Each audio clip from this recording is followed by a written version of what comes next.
मुअज़्ज़ज़ नाज़रीन अस्सलाम वालेकुम। नाज़रीन, इस किस्त के शुरू में आप देखेंगे एनागोल किले के जिंदान में बुरान बंदा सोया होता है और ख्वाब में देखता है कि जिंदान का दरवाजा खुलता है। इसके साथ ही सफेद शुआएं जिंदान में पड़ती हैं और सफेद लिबास में मलबूस गोंचा जिंदान में दाखिल होती है। फिर बुरान को खोलकर उसका सर अपनी गोद में रख लेती है। इसी लम्हे ख्वाब में यही बुरान की आंख खुलती है और गोंचा को देखकर वो बहुत खुश होता है। फिर उठने की कोशिश करता है तो गोंचा कहती है, लेटे रहो बुरान, लेटे रहो, अभी जरा आराम करो। तो बुरान कहता है, तुम आ गई, आप मेरे साथ रहो। तो गोंचा कहती है, मैं आ गई हूँ बुरान। फिर बुरान कहता है, बहुत ठंड लग रही है गोंचा, सख्त सर्दी है। इस पर गोंचा कहती है, काई सिपाही को देखें, मेरे बहादुर पर ठंड असरअंदाज हो सकती है भला। यह सुनकर बुरान कहता है, मुझे बहुत याद आई तुम्हारी अल्फाज मेरे दिल को गरमा रही है। कुर्बान जाओ तुम पर गोंचा, जरा और बात करो, अगर तुम चली गई तो मुझे ठंड लगने शुरू हो जाएगी। तुम्हारी तमन्ना बहुत गिरा है, किसी और दर्द की मानित नहीं है, गुजरती ही नहीं। तो गोंचा कहती है, तमन्ना की परवाह मत करो, विसाल से पूरी होती है मेरे बहादुर। जवाबन बुरान कहता है, गोंचा मेरे पास से बिल्कुल मत जाना। इस पर गोंचा कहती है, जब वक्त आएगा तो चली जाऊंगी प्यारे बुरान। यह सुनकर बुरान कहता है, वो वक्त बिल्कुल आने ही ना दो, मत जाओ गोंचा, मैं कुर्बान जाऊं तुम पर मत जाओ।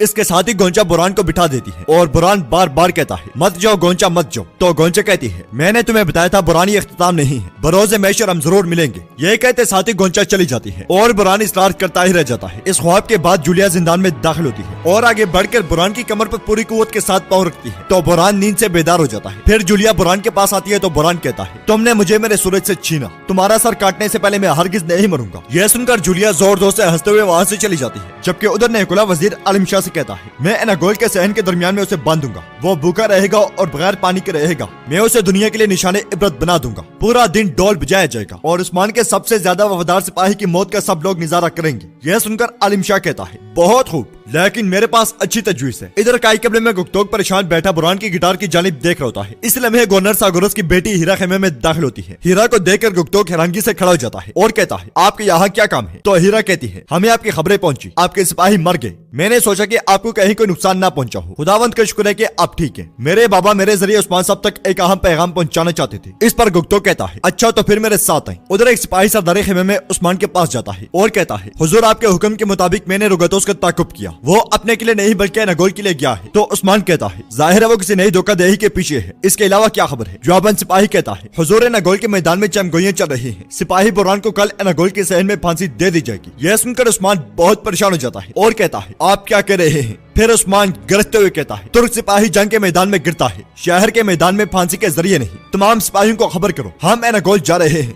यह सुनकर सिपाही चला जाता है। उसके जाते ही गुप्तोक हीरा के साथ खेमे में दाखिल होता है। हीरा को देखकर उस्मान उसे खुशामदीद कहता है। जवाबन हीरा उस्मान का शुक्रिया अदा करती है। फिर उस्मान कहता है, क्या आप सिर्फ अपने वालिद का पैगाम मुझे पहुंचाने आई हैं? आप मेरे सिपाहियों की शहादत पर दुखी नहीं है? तो हीरा कहती है, क्यों नहीं उस्मान साहब। इस पर उस्मान कहता है, ठीक है फिर ज्यादा दुखी मत हो, हमें आपकी मदद दरकार है। यह सुनकर हीरा कहती है, बिल्कुल जरूर, जो भी आपको जरूरत हुई मैं वो करूंगी। तो उस्मान कहता है, आपकी बदौलत हम बुरान को छुड़वाएंगे। उधर खेमे में जरकुतई बहुत गमगीन बैठा होता है और उसकी आंखें नम होती हैं। इस लम्हे आयगुल खाना लेकर वहां आती है और आगे बढ़कर जरकुतई के पास बैठते हुए कहती है, सल्तोक ने मुझे बताया कि तुमने एक लुकमा तक नहीं खाया, शाबाश जरकुतई कुछ खा लो। तो जरकुतई कहता है, कुछ नहीं चाहिए आयगुल खातून, शुक्रिया। जवाबन आयगुल कहती है, जरकुतई को खाना कब से नापसंदीदा लगने लगा है, चलो थोड़ा सा खा लो। इस पर जरकुतई कहता है, मेरा भाई काफू के पास कैद है। तो जरकुतई खाना कैसे खाई, ना जाने वो मेरे भाई के साथ क्या कर रहे होंगे, जरूर वो बुरान पर तशद्दुद कर रहे होंगे। यह सुनकर आयगुल कहती है, जरकुतई मत करो, तुम कहते थे जरकुतई पहाड़ की मानिंद थे, चाहे हवा चले, तूफान आ जाए या जलजला आए वो नहीं गिरता। अब तुम्हें पहाड़ की मानिंद बंद रहना होगा। मुझे तुम पर भरोसा है, तुम अपना इंतकाम लोगे और हमारे भाई बुरान को सही सालम लेकर आओगे। तो जरकुतई कहता है, मैं लेकर आऊंगा उसे, है ना? जवाबन आयगुल कहती है, हाँ तुम ले आओगे। अब चलो शाबाश, खाना ठंडा ना होने दो। यह कहते साथ ही आयगुल खड़ी हो जाती है और गमगीन होते हुए कहती है, जरकुतई हमारा भाई बुरान कुफार की कैद में है, वक्त मुनासिब नहीं है। यह कहते साथ ही आयगुल फिर से बैठ जाती है और मजीद कहती है, मैंने बहुत सोचा जरकुतई, और जो कुछ आज हुआ मुमकिन था कि तुम उस कान से जिंदा ना निकल पाते। जब तुम कबीले वापस आए और मैंने शोधा को देखा तो मैं बहुत डर गई। मौत बहुत करीब है और शायद बहुत दूर भी है। इस पर जरुकताई कहता है, क्या कह रही हो पागल लड़की? तो आयगुल कहती है, मैं कह रही हूँ कि ये दुनिया बहुत छोटी है, चलो इंतजार नहीं करते, शादी कर लेते हैं। जरुकताई यह सुनकर जरुकताई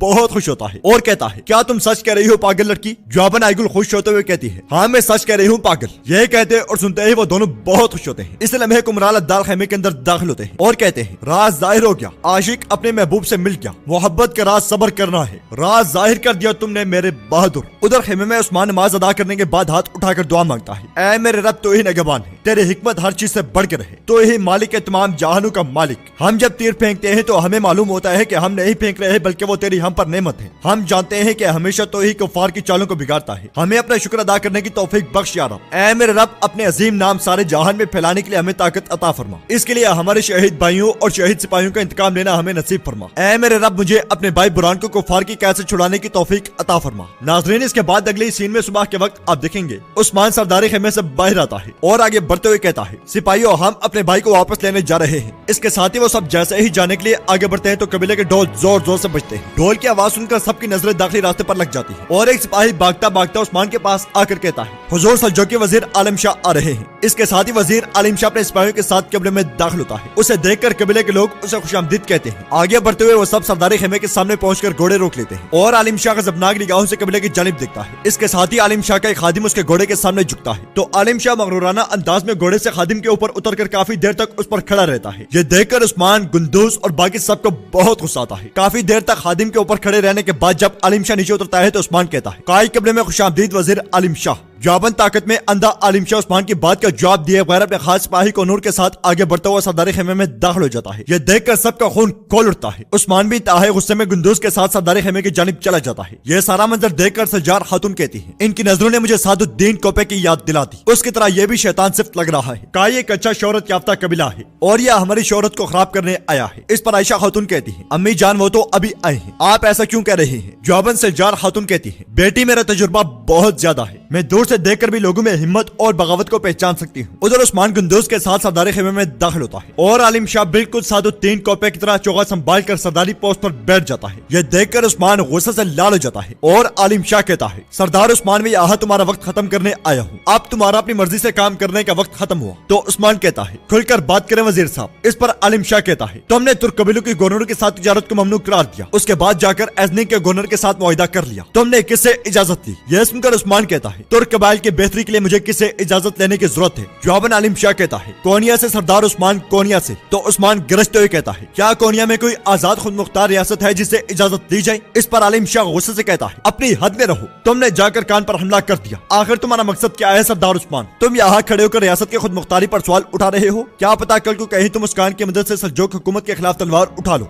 यह सुनकर उस्मान आगे बढ़ते हुए कहता है, सोच समझकर अल्फाज का इस्तेमाल करें, मैं आपके रुतबे की इज्जत करता हूँ, मगर अब आप हद पार कर रहे हैं, आप गद्दारी की बात कर रहे हैं, मैंने कभी गद्दारी नहीं की। फिर आलिम शाह के इशारे पर उसका सिपाही को नूर उस्मान की जानिब एक खत बढ़ाता है और आलिम शाह कहता है, यह सुल्तान मसूद का हुक्मनामा है, अपनी हरदर्मी और बगैर इजाजत के तिजारत करने की वजह से काई कबीले पर वाजिबुल अदा महसूल दुगना कर दिया गया है। यह सुनकर उस्मान खत ले लेता है और जब खोल कर पढ़ता है तो हैरान परेशान हो जाता है और फिर जब गुंदूस की जानिब देखता है तो गुंदूस नफी में सरे लाता है। आलिम शाह कहता है, आप सरकार यहाँ है, मेरे लिए सौगत में कमरा तैयार करो, आज के बाद में यही रहूंगा। तो उस्मान कहता है, जैसा आपने कहा वैसा ही होगा। फिर आलिम शाह कोनूर से कहता है, कोनूर तमाम तुर्कमान सरदारों को सराय में जमा करो, मैं उन सबसे बात करना चाहता हूँ। उस्मान, तुम और सरदार तुर्गुत भी हाजिर हो जाना। इस पर उस्मान कहता है, हम आ जाएंगे, अगर आपको मजीद कोई बात नहीं करनी तो फिर मुझे इजाजत दें, मुझे बहुत जरूरी काम से जाना है। यह कहकर उस्मान जैसे ही जाने के लिए पड़ता है तो आलिम शाह खड़े होकर कहता है, यह तुम्हारा आखिरी काम है, कर लो, इसके बाद तुम्हें हर जरूरी काम सिर्फ मैं ही सौंपा करूंगा। यह सुनकर उस्मान खा जाने वाली नजरों से आलिम शाह को देखता है और इसके साथ ही आलिम शाह अपने चौगा सीधा करके कोनूर के साथ चला जाता है। उसके जाने के बाद गुंदूस उस्मान से कहता है, हमारे शहरी अभी तक शहीदों के गम में मुब्तला हैं और ये कह रहे हैं कि महसूल दुगना हो जाएगा। तो उस्मान कहता है, हम कोई न कोई हल निकाल लेंगे भाईजान, मगर पहले हमें बुरान को वापस लाना है। दूसरी जानिब नगोल किले में निकोला जिंदान में दाखिल होता है और बुरान के पास जाकर कहता है, तुम्हारा ये जख्म तो बंद होने वाला है। ये कहते साथ ही निकोला बुरान की कमर से जख्म को उखाड़ देता है, जिससे बुरान को बहुत तकलीफ होती है। फिर निकोला बुरान को दबोचते हुए कहता है, क्या तुम्हें मालूम है कि अब मैं तुम्हारे साथ क्या करूंगा? मैं तुम्हारे टुकड़े टुकड़े करके वो जो तुम्हारा सरदार उस्मान है उसे भेजूंगा। इस पर बुरान कहता है, बुज़दिल कुत्ते।